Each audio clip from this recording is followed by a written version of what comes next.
A continuación, Noticiero Telesucesos. Clasificación A. Apto para todo público. Un noticiero pensado para usted porque se lo merece. Nos acercamos a la realidad desde diferentes perspectivas. Noticiero Telesucesos.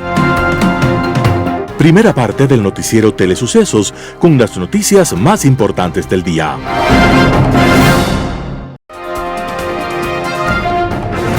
Un día como hoy. En la India del siglo XIX, en una sociedad dolorosa y profundamente dividida en castas, había, sin embargo, una familia de luchadores por un nuevo orden social.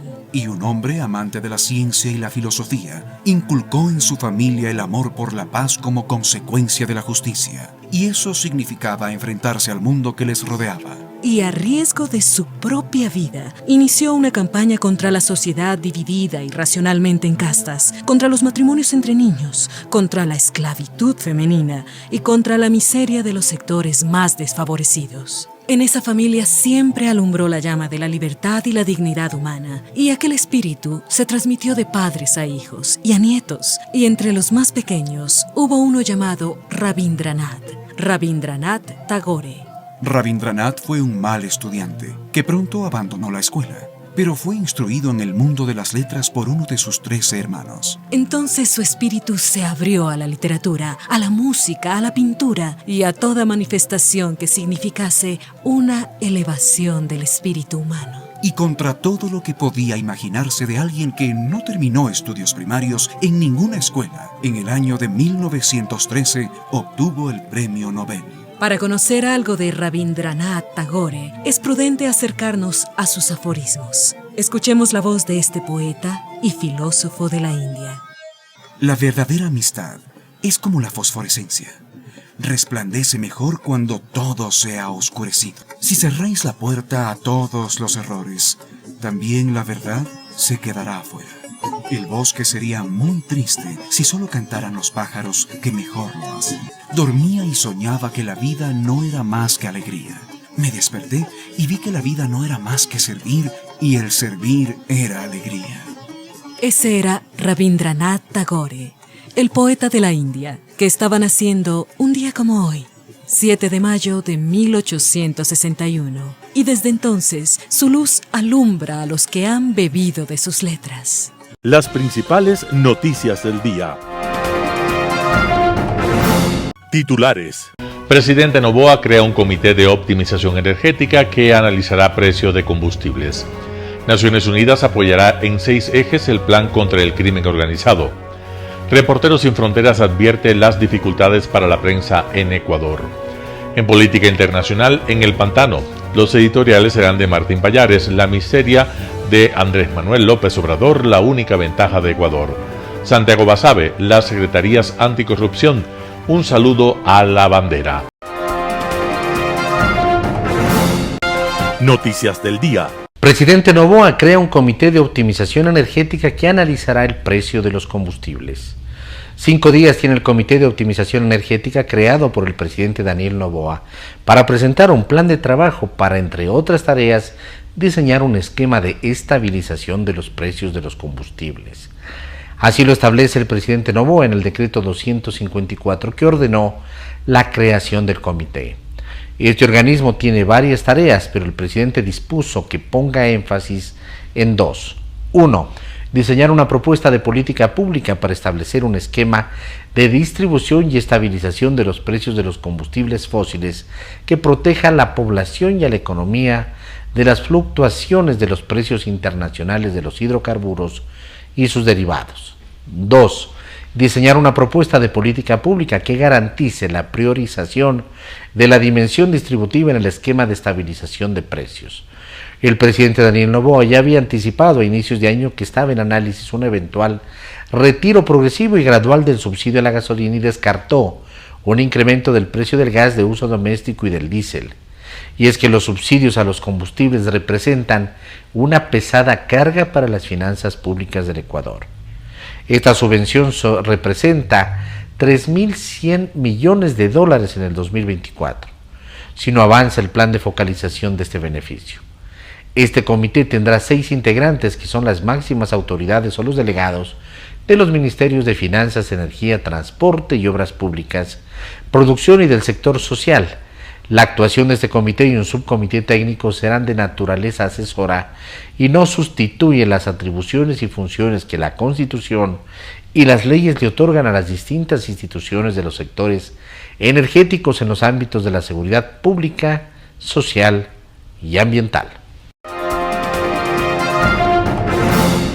Naciones Unidas apoyará en 6 ejes el plan de lucha contra el crimen organizado. Ecuador contará próximamente con una oficina de las Naciones Unidas contra la droga y el delito para ejecutar 6 compromisos conjuntos entre el país y ese organismo. Ese fue uno de los temas abordados este 6 de mayo de 2024 entre la cancillera Gabriela Sommerfeld y la directora de esta entidad de las Naciones Unidas, Ghada Waly, quien se encuentra de visita en el país. Sommerfeld destacó la cooperación que ha existido entre la Oficina de las Naciones Unidas para la lucha contra el crimen organizado y hacer frente a la situación de violencia que atraviesa el país generada por los grupos identificados como terroristas por el gobierno de Daniel Noboa. Por el momento, Ecuador y la Oficina contra la Droga y el Delito trabajan en 6 temas puntuales que se fortalecerán con el establecimiento de la oficina. Estos son prevención y lucha contra la corrupción asociada a la delincuencia organizada en el sistema de puertos, el refuerzo de los controles penitenciarios para enfrentar a la delincuencia organizada en las cárceles, el fortalecimiento de la capacidad de Ecuador para prevenir y combatir el lavado de activos y los flujos financieros ilícitos, el refuerzo de la cooperación transfronteriza marítima y fluvial, el refuerzo de la resiliencia de las instituciones de la justicia penal y el fortalecimiento de la cooperación regional e internacional para prevenir y combatir la delincuencia organizada transnacional. Waly señaló que independientemente de la instalación de la oficina, la Organización de Naciones Unidas ha venido cooperando de forma sólida con el país y esto permitió en 2023 la capacitación de 400 funcionarios en temas anticorrupción, trata de personas o delitos ambientales. Por ahora no se conoce la fecha en la que se empezará a funcionar dicho Departamento de las Naciones Unidas en el Ecuador. Lo que sí se informó es que este mes habrá un encuentro en Quito con potenciales países cooperantes para obtener recursos y que el país pueda continuar en su lucha contra el crimen organizado. Reporteros Sin Fronteras advierte las dificultades para la prensa en Ecuador. Los periodistas latinoamericanos afrontaron el último año presiones políticas y el deterioro de las condiciones de trabajo, advirtió el director de la organización Reporteros Sin Fronteras para Latinoamérica, Artur Romeu. Al publicarse la Clasificación Mundial de la Libertad de Prensa de RSF, un índice que cada año evalúa la situación para los periodistas en 180 países, Romeu señaló que más de la mitad de las naciones americanas empeoraron en el 2023. El reporte destacó que en la región de las Américas la imposibilidad de los periodistas de cubrir historias relacionadas con el crimen organizado, la corrupción o el medio ambiente por miedo a represalias es un problema de gran magnitud. Ecuador, de hecho, empeoró en esta clasificación, pasó de ocupar el puesto 80 al puesto 110. El informe destaca que en el país el periodismo se desenvuelve en un clima de creciente autocensura, hostilidad e inseguridad por el auge de las bandas criminales y carteles de narcotraficantes, así como por la multiplicación de agresiones, amenazas, atentados y hasta asesinatos. Según organizaciones ecuatorianas, 9 periodistas salieron del Ecuador por amenazas en el 2023 y otros han tenido que ser reubicados dentro del país. Reporteros Sin Fronteras emitió una alerta en enero del 2024, después de que sujetos armados se tomaran el noticiero de TC Televisión en vivo. En los primeros lugares de la lista de RSF están Noruega, Dinamarca, Suecia y Países Bajos, mientras que en los últimos están Eritrea, Siria, Afganistán y Corea del Norte. Entrevista del día. En Radio Sucesos estuvo Fernando Dueñas, experto en energía eléctrica, habló acerca de la crisis energética que estamos viviendo. Escuchemos qué es lo que dijo. Un respiro ocasional que tenemos todos los años, hay que decirlo. Sí, ya la temporada de lluvia comienza, se marca desde abril hasta finales de septiembre. En el austro ecuatoriano, que es donde y hacia el lado de la cuenca oriental que se conoce, y donde tenemos buenas precipitaciones en estas temporadas. Siempre nos ha pasado así, respiramos en esta época y cuando llega octubre otra vez estamos en los mismos apuros. Esto es anual, esto es cíclico. Entonces tenemos que prepararnos ya para darle una solución al sistema eléctrico ecuatoriano. Ahora, en este momento, cuando suben las lluvias en la cuenca del Paute, se alivia todo el complejo Mazar, Paute, Sopladora, pero vienen los problemas en Coca-Cola Sinclair. Está teniendo múltiples paralizaciones por la sedimentación que arrastran los ríos cuando crecen. Entonces, en algún momento tendrá que parar Coca-Cola Sinclair para hacer el mantenimiento que además estaba previsto para hace algunos meses y no se lo ha hecho.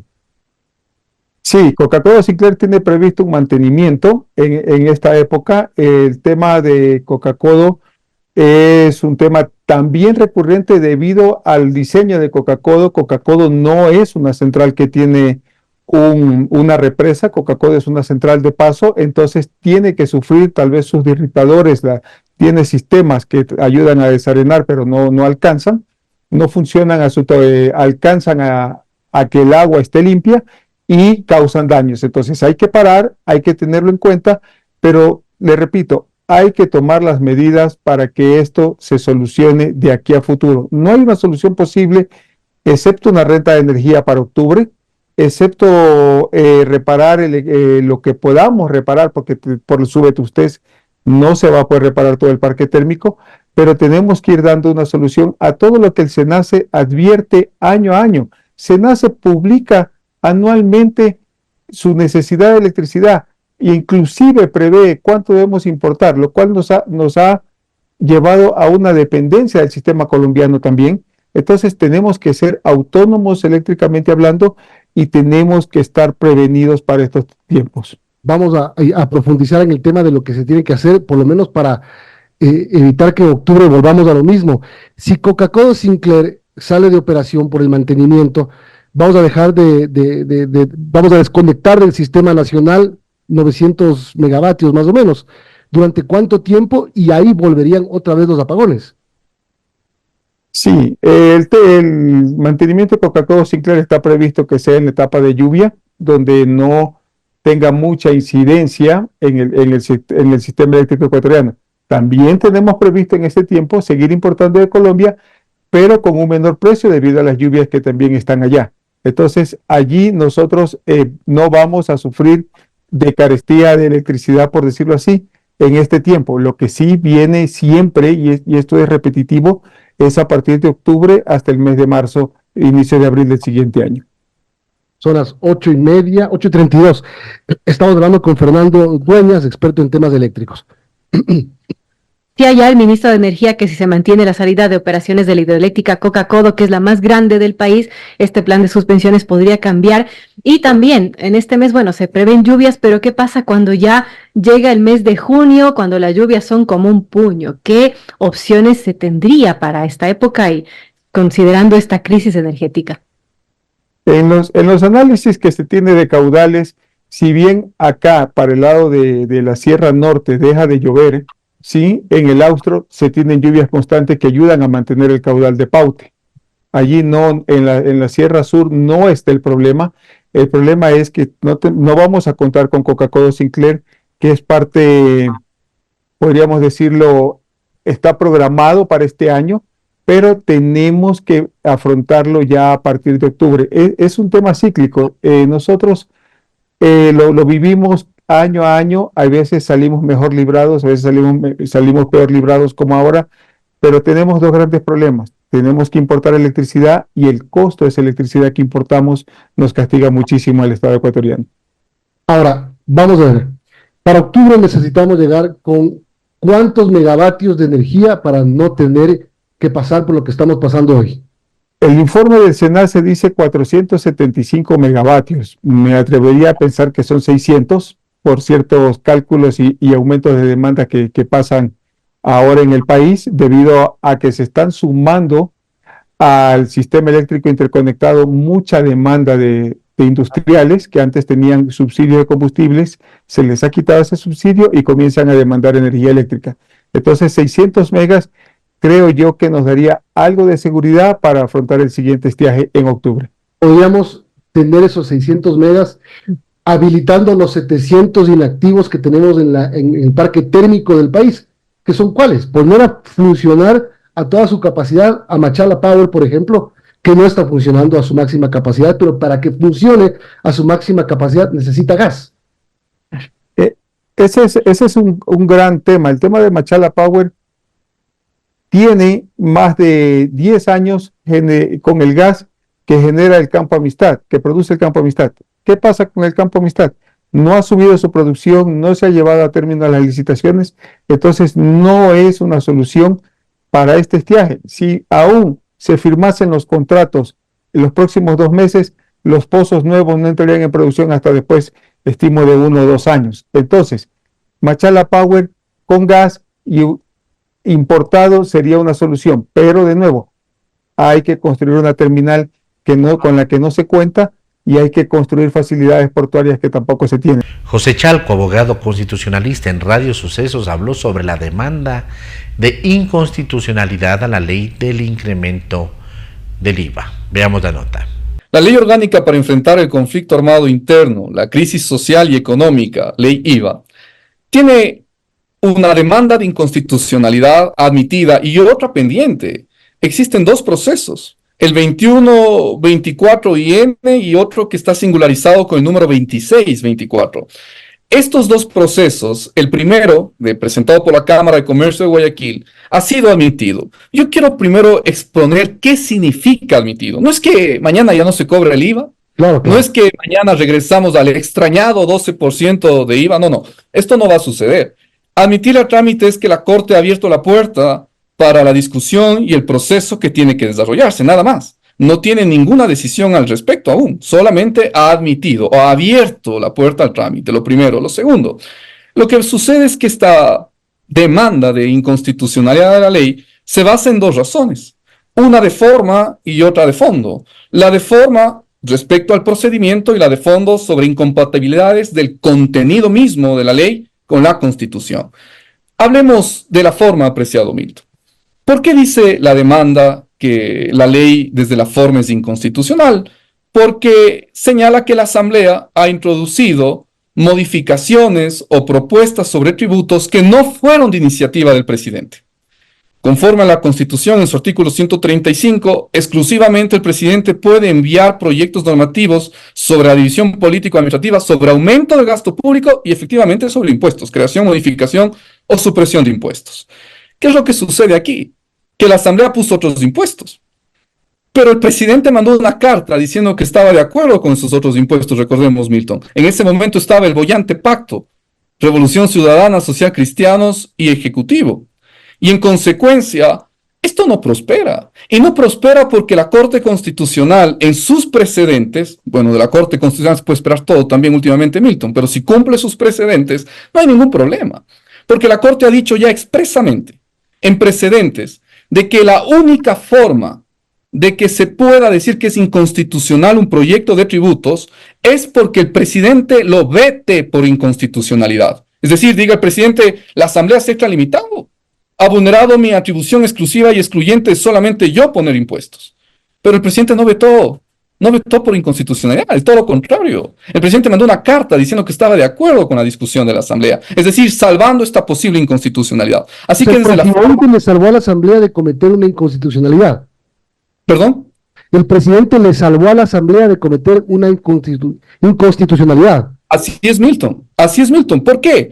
Porque pese a que el 135 de la Constitución dice es exclusivo del Ejecutivo, la Corte Constitucional ha dicho que cuando se viola esta disposición, el presidente está obligado a vetar por inconstitucionalidad. Y si no veta por inconstitucionalidad, no procede. Lo ha dicho en su dictamen 3221-IN/21. Ahí está expresamente esto. Entonces, no hay tal inconstitucionalidad, así que el tema de forma no va a tener este defecto o esta dificultad. Lo segundo, el fondo, apreciado Milton. ¿Qué dice la demanda? 3 elementos fundamentales por los cuales demandan. El primero dice que hay tributos que violan el principio de irretroactividad, porque a las personas jurídicas con grandes ingresos se les está cobrando por años fiscales 2022 y 2023. Este me parece que es interesante, el de la irretroactividad. Es decir, ahí podría haber una discusión, pero no es IVA. Son otras contribuciones, impuestos que se establecieron para personas jurídicas que tienen ingresos importantes, igual que para los bancos y cooperativas. Este sí es interesante. Y ahí la Corte quizás podría reflexionar algo, pero nunca va a mandar a devolverlo pagado tampoco. La Corte no suele hacer este ejercicio de devolver dineros a los contribuyentes. Lo otro que en el fondo se reclama es de que se ha violado el principio de reserva legal, Milton. ¿Qué significa esto? Que hay materias como los tributos, que solo se regulan en ley y no pueden estar reguladas en otras normas, solo en ley. Y lo que sucede es que con el IVA, recuerden Milton y Verónica, se establece que el presidente puede graduar el IVA, poner 13, 14 o 15%, y eso se hace a través de extraña. Esa es una medida extraña. ¿Es legal? Totalmente. Ni siquiera es inconstitucional. El presidente sube y baje un impuesto previa autorización de su ministro de Economía. ¿Sabe qué es lo que pasa, Milton? Que la autorización no es del ministro. La autorización es de la ley. La ley le remite. Y la Corte Constitucional ya ha dicho en su sentencia 2420-IN/23 que cuando la ley remite a que sea otra norma infralegal la que lo hace, va bien. Vea usted el impuesto a las salidas de divisas. Y esto no es nuevo. El impuesto a la salida de divisas, recuerde, el presidente vía decreto pone 1, 2, 3, 4, 5% a la salida de divisas. Recordemos, ecuatorianos. Esto ya sucede, no es nuevo. En Impacto Informativo, Gustavo Medina, expresidente de la Corte Suprema de Justicia, habla sobre las preguntas de la consulta popular y su trámite dentro de la Asamblea Nacional. Escuchemos lo que opina.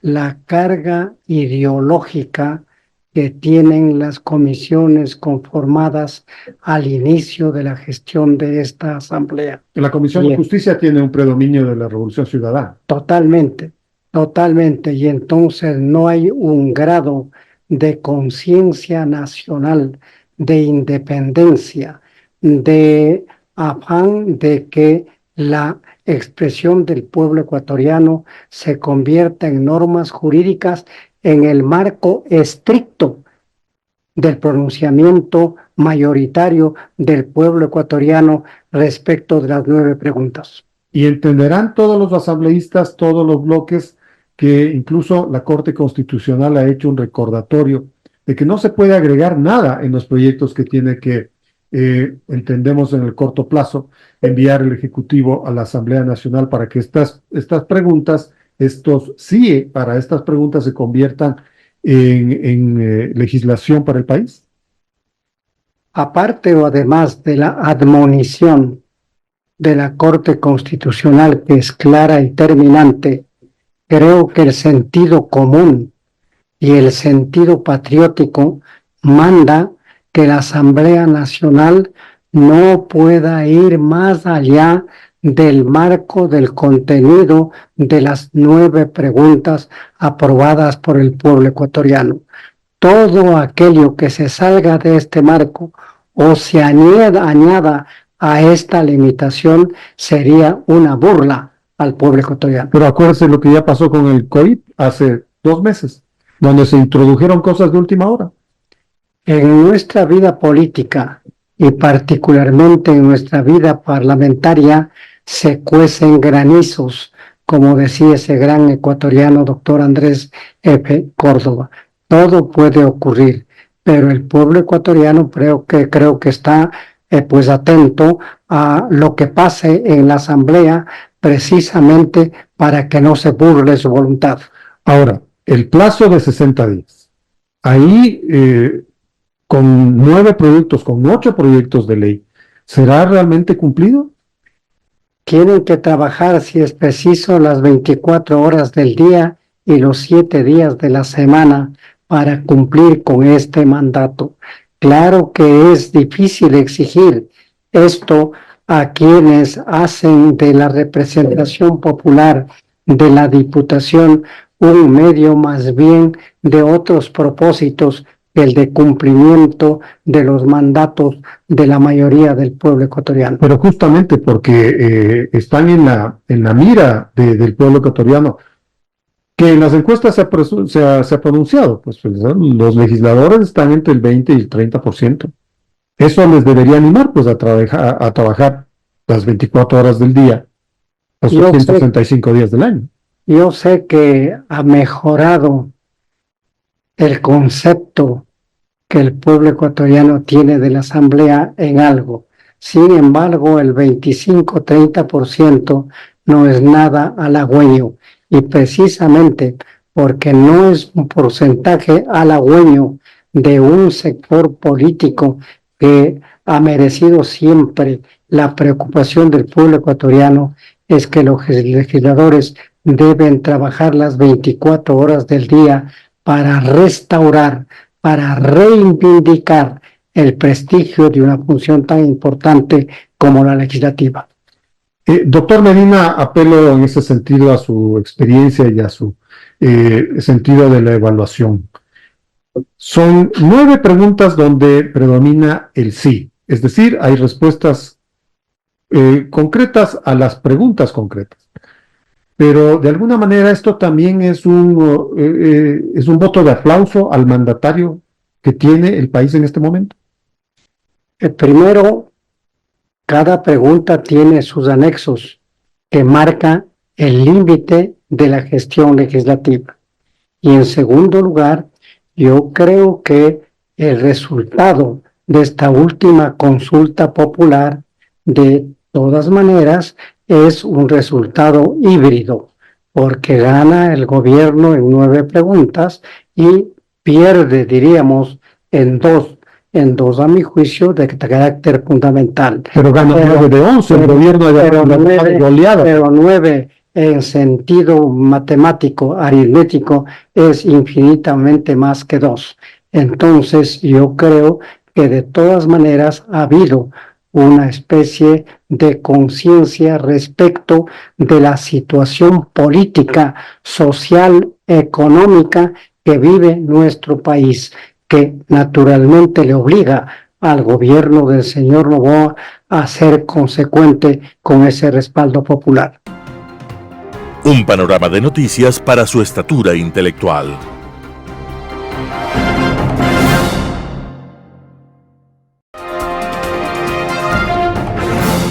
Global Hoy con Alan Catey. En el pantano.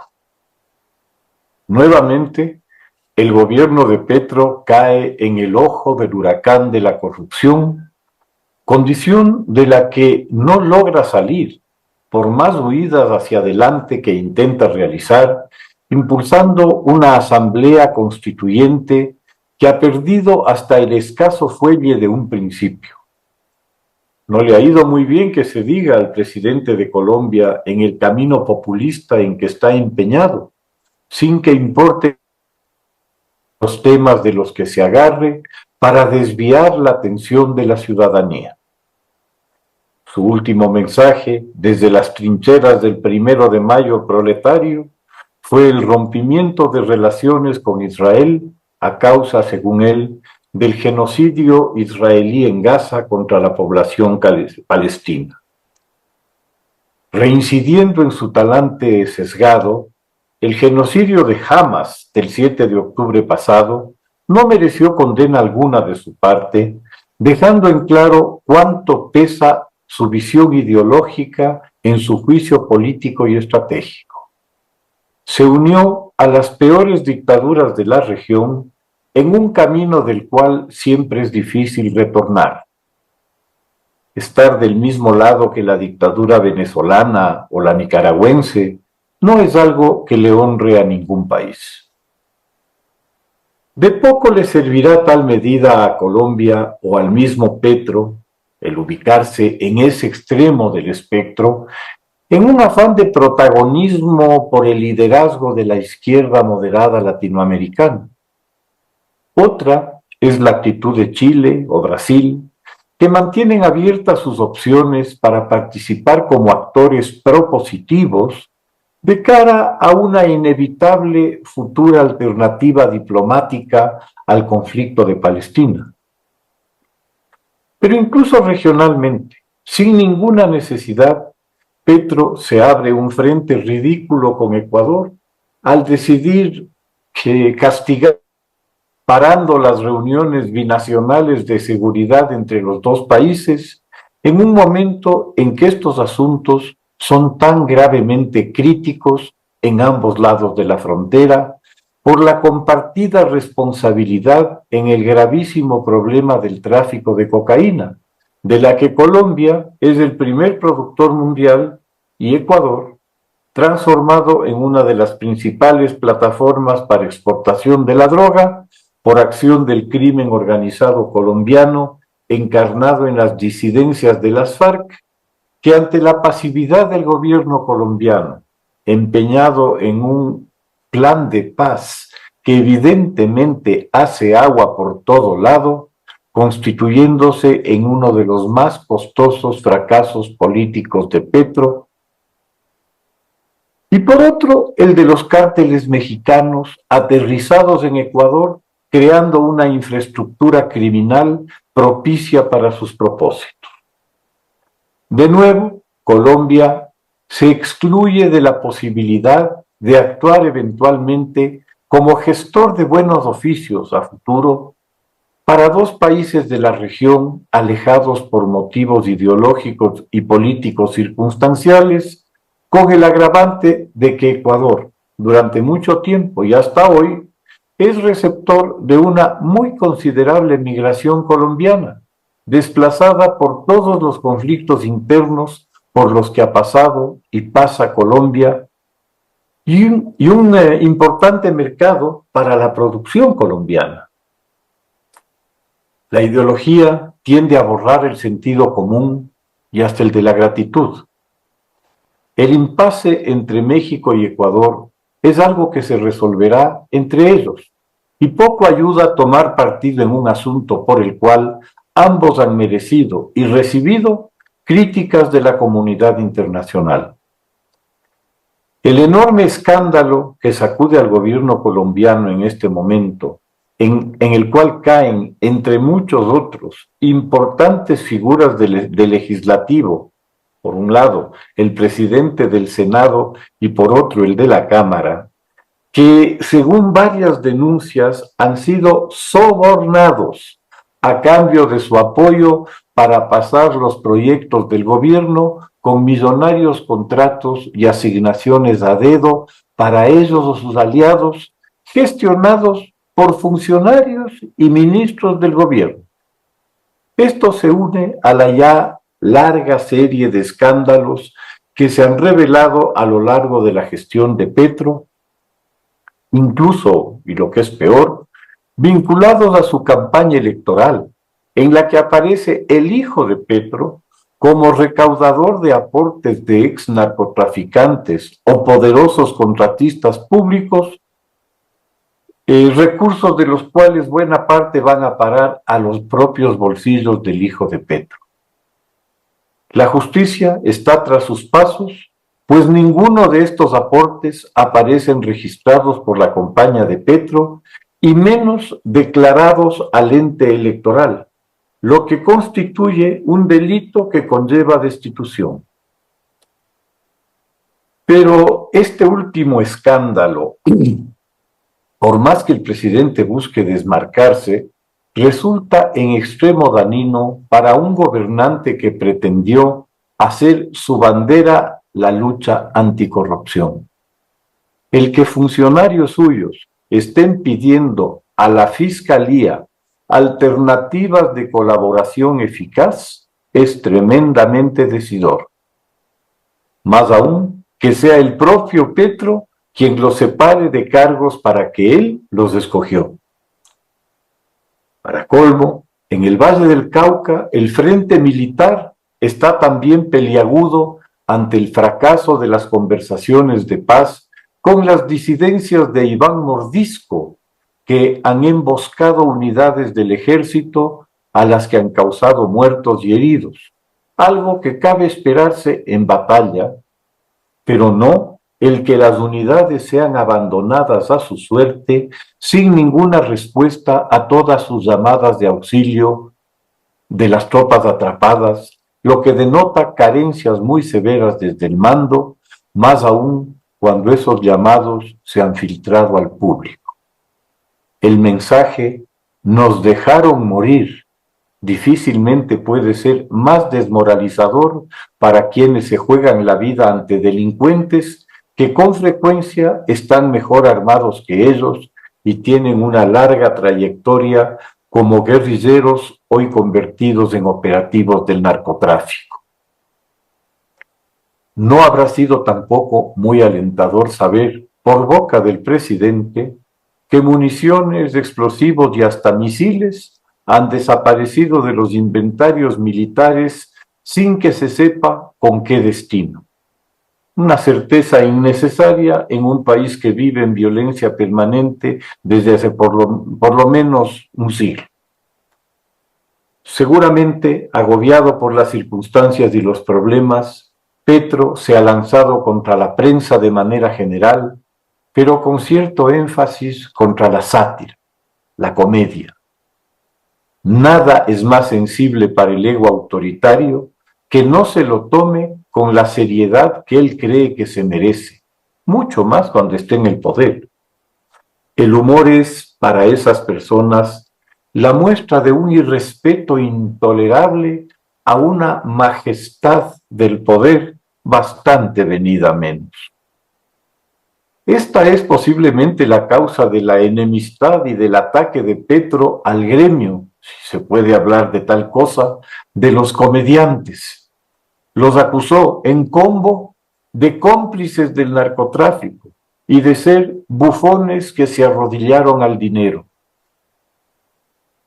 Como quien dice lo que quiere, oye lo que no quiere, Iván Marín, un conocido comediante, se toma el duelo y duramente le responde a Petro que no son ningunos arrodillados, sino colombianos que trabajan para dar a los hijos lo necesario para que mañana no salgan a robar millones y nos toque salir a decir es que no los crié, en ácida alusión a lo que el presidente Petro dijera cuando saltó el escándalo de los aportes de su hijo Nicolás. Cada semana un escándalo tapa al anterior, en lo que a ratos hasta parece una coreografía en la que todos juegan. Y faltan 2 años. Muchas gracias. Editorial. La miseria de AMLO, la única ventaja de Ecuador. Artículo de Martín Pallares publicado en Diario El Expreso. El equipo de abogados que defienden a Ecuador en La Haya la tendría muchísimo más difícil si no fuera porque el presidente mexicano Andrés Manuel López Obrador se ha portado miserable, tramposo y cual pandillero con el Ecuador. Si la invasión hubiera sido a una alegación diplomática de un país que no ha roto las normas de la buena fe y la decencia, la cosa hubiera sido mucho más difícil. Gran parte de la argumentación, y seguramente la más contundente, fue la exposición sobre los hechos ocurridos antes de la decisión de ordenar la entrada de la policía a la casa de las 6 de diciembre y Naciones Unidas. Sin conocer esos hechos, la percepción de lo ocurrido sería muy distinta para los jueces y para la opinión internacional. Lo que se demostró en la buena exposición del abogado Alfredo Crosato es que México siempre pretendió engañar a Ecuador y actuó con la misma mala fe y alevosía con la que actúan los más avesados miembros de las bandas delincuenciales. México o no respondía o respondía tardíamente las comunicaciones del Ecuador, ocultó información y, como se vio, preparaba un operativo tramposo para sacar a Jorge Glass de la embajada sin salvoconducto ecuatoriano. El haber pedido autorización para que aterricen 2 aviones militares con el objetivo de sacar a la embajadora Raquel Cerur y su equipo de diplomáticos era ya un aviso de que se estaba cocinando una trampa. ¿Para qué demonios 2 aviones? ¿Y por qué no se hizo una lista de las personas que iban a abordar las aeronaves? ¿Por qué iba a salir del Ecuador todo el equipo diplomático de la embajada si para ese momento no se habían roto relaciones diplomáticas? La embajadora ni siquiera tiene familia como para justificar tamaño exceso de transporte. La trama se vuelve aún más intensa al saberse que apenas una hora más tarde del primer pedido mexicano llegó otro similar para que Serur pudiera viajar el 7 de abril en un vuelo comercial y para que se le hicieran todos los arreglos en el aeropuerto. Es decir, dos pedidos simultáneos y contradictorios entre sí. Así es como quedó patente que la única intención del gobierno de México era la de proteger a como dé lugar a un delincuente de importancia estratégica, como parece ser Glass, para AMLO y los suyos, ni más ni menos, como dijo el abogado. Artículo de Martín Pallares publicado en diario El Expreso. Las secretarías anticorrupción, un saludo a la bandera. Santiago Basabe, primicias. Cuando una secretaría anticorrupción bajo esta denominación o cualquier otra está organizada desde el gobierno, su destino casi invariable es el fracaso. Si es el Poder Ejecutivo el que patrocina y financia una estructura de este tipo, lo más probable es que su objetivo formal, loable y justo, termine secuestrado entre los hilos del poder y la influencia política de quienes pagan los sueldos de sus funcionarios. No hay nada nuevo en eso, puro sentido común. Al final del día, como buena parte del país ya lo sabe, este tipo de instituciones sirve únicamente para que los gobernantes de turno intenten darse un baño de transparencia y así presentarse ante los organismos internacionales como políticos que están interesados en combatir la corrupción en sus diferentes dimensiones. Más allá de que los funcionarios de dichas secretarías pasen a engrosar la lista de servidores públicos que día a día le sacan recursos al país y que bien podrían destinarse a la educación o a la cultura, los resultados suelen ser cercanos a cero. Pero el problema no es la construcción de espacios destinados al combate y la prevención de la corrupción. El problema es quién los integra y cuál es el marco institucional que los cobija. Senegal y Madagascar son dos ejemplos interesantes que podrían servir para aprender de los éxitos relativos del primero y de los errores del segundo. Ambos, observando su posición mundial en cuanto a corrupción en general y esencialmente en lo relativo a corrupción judicial, se ubicaban en similares espacios hasta hace un poco más de una década. Por tanto, si vemos la trayectoria de los dos países africanos desde ese punto de partida, eran similares. Lo más interesante es que Senegal y Madagascar no solo se parecían en su complicada ubicación en términos de corrupción, sino también en variables de orden económico, cultural, de antecedentes históricos y de estructura del sistema social. Adicionalmente, ambos países arrastraban episodios de inestabilidad política. Sin embargo, luego de algunos años, Senegal redujo sus niveles de corrupción, mientras Madagascar los incrementó. ¿Qué sucedió en el medio si en ambos países se establecieron comisiones anticorrupción? Básicamente la respuesta está en quienes formaron parte de dichas estructuras en cada país y cuál fue la institución que supervisó la agenda de este trabajo. En Senegal se integraron a la comisión personas interesadas y sobre todo conocedoras del tema, profesores universitarios, investigadores y actores de grupos claves de la sociedad. Los funcionarios públicos, sobre todo del Ejecutivo, tenían un rol de observadores, en ningún caso con capacidad de dirimir. En cuanto a la cobertura institucional que posibilitó el trabajo, fueron organismos internacionales, apoyados por las Naciones Unidas, los que mantuvieron el control de la agenda. En lo político, Senegal llegó a acuerdos básicos para mantener la estabilidad del país. En lo judicial, algunas sentencias emblemáticas fueron el disparador para que los jueces perciban que cambios reales se venían. Madagascar se fue por la acera opuesta. Crearon una comisión de control de la corrupción desde el gobierno y con funcionarios dependientes del Ejecutivo. El resto de la sociedad era mero espectador de lo que ocurría mientras las luchas políticas intestinas llevaban al país a elecciones extraordinarias cada vez más frecuentes. Aunque organismos internacionales tuvieron interés en apoyar este proceso, los actores políticos se mostraron reacios, pues al final a muy pocos les interesaba un cambio. La justicia, bajo un escenario de incertidumbre como el anotado, se hundió aún más en el marasmo por lo que ya había transitado desde hacía varias décadas. En resumen, Madagascar hizo todo lo contrario que Senegal y los resultados están a la vista. La corrupción en ese país ha crecido a lo largo de los últimos años. Ecuador parece acercarse cada vez más a Madagascar que a Senegal. Los hechos y resultados están a la vista. Basta ver cualquier indicador internacional sobre corrupción o corrupción judicial para que esta apreciación tome forma. Nuestras secretarías anticorrupción, como ayer y como siempre, no pasan de ser un saludo a la bandera. Santiago Basabe, Primicias. Noticias internacionales. Israel ordena la evacuación parcial de Rafah y sus tanques se acercan antes de un asalto inminente.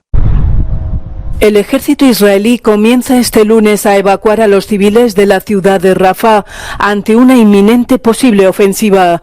A través de carteles, anuncios y mensajes, Israel insta a la población civil a trasladarse a zonas humanitarias cercanas, destacando el área de Al-Mawasi, en lo que parece ser la evacuación previa a una operación terrestre en la localidad del extremo sur de Gaza. Según las tropas israelíes, se trata de una evacuación temporal de los barrios orientales de Rafah.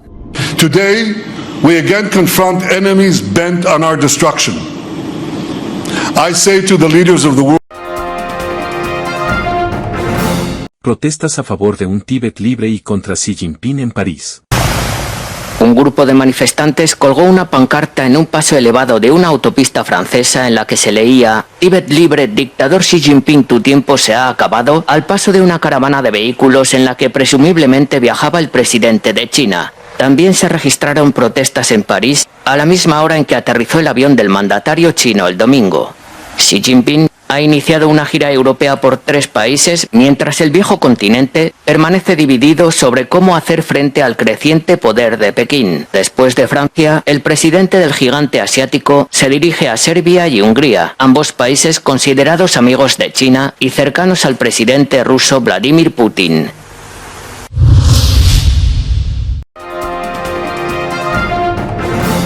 Detenidos 2 activistas por arrojar polvos naranjas en el Palacio de Versalles.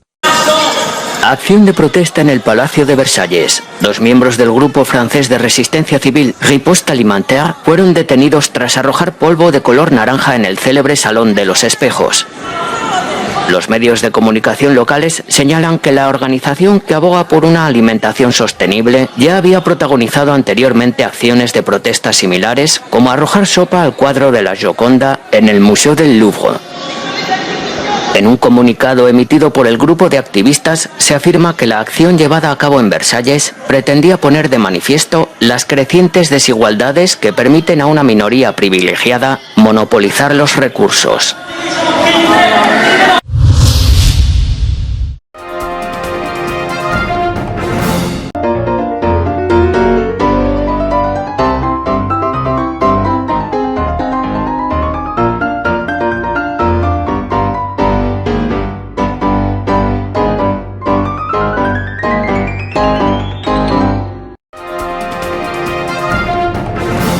Telesucesos Sports.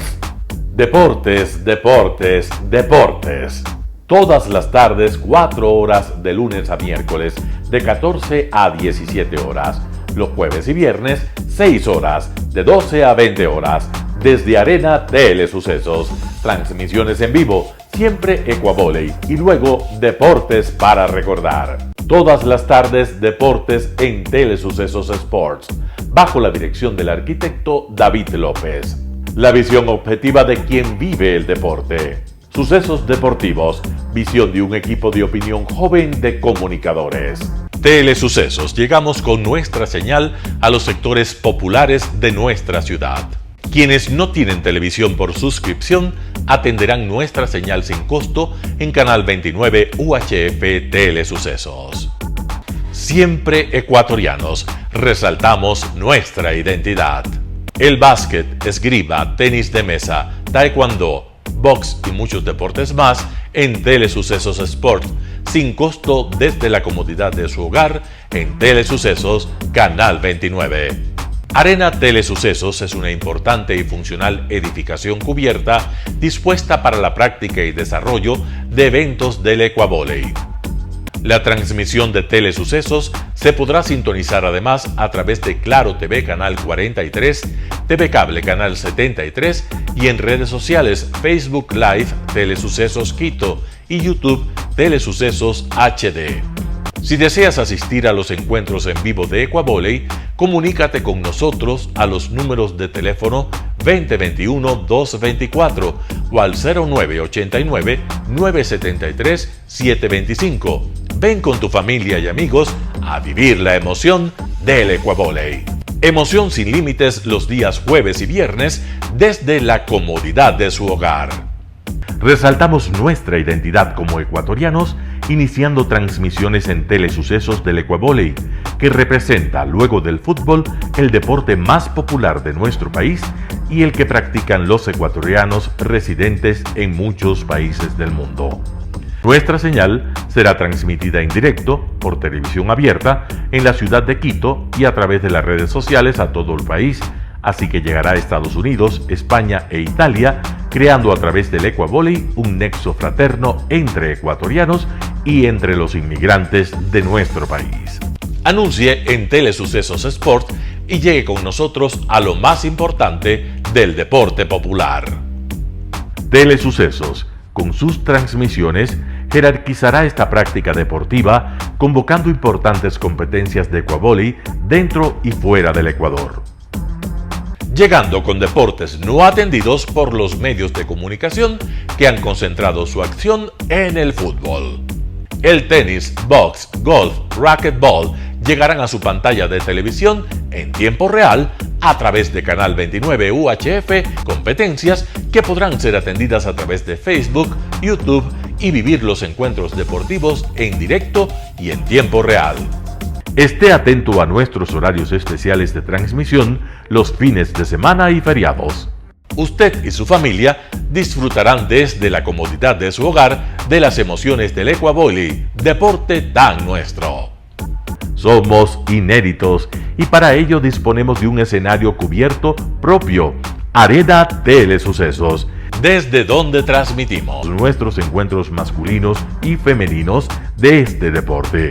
Simple y gratuito. Llama a nuestros números de contacto 2021-224 o al 0989-973-725 y regístrate como invitado especial para nuestros eventos en vivo.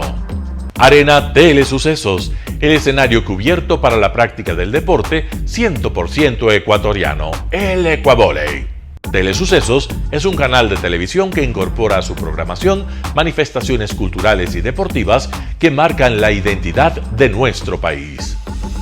Consideramos que el Ecuavolley es una manifestación deportiva con partida de nacimiento popular y nombre propio ecuatoriano. Arena Telesucesos, funcional espacio cubierto para la práctica y desarrollo del deporte. Arena Telesucesos, el escenario para campeones. Arena Telesucesos atiende deportes de su preferencia: básquetbol, tenis de mesa, esgrima, taekwondo, fútbol sala, box, halterofilia. ¿Cómo llegar? Nuestras instalaciones se encuentran en el norte de la ciudad, en un sector de gran crecimiento y desarrollo urbano al que se accede a través de la vía E35, más conocida como la Avenida Panamericana Norte. Desde el centro comercial El Portal, a 2 kilómetros a la derecha, se encuentra la calle García Moreno, antiguo camino a Llano Grande, una arteria en la que se desarrollan dinámicos comercios. Junto al centro comercial Ciudad Alegría, a 100 metros, hemos llegado a nuestras instalaciones, Arena Telesucesos, la cancha del Ecuavolley. Por fin tiene usted un espacio de difusión de su deporte preferido. Telesucesos, el canal de televisión siempre inédito. El noticiero Telesucesos es retransmitido de lunes a viernes a las 7 horas por Radio Planeta Sur 106.1 FM de la ciudad de Loja. Noticiero Telesucesos.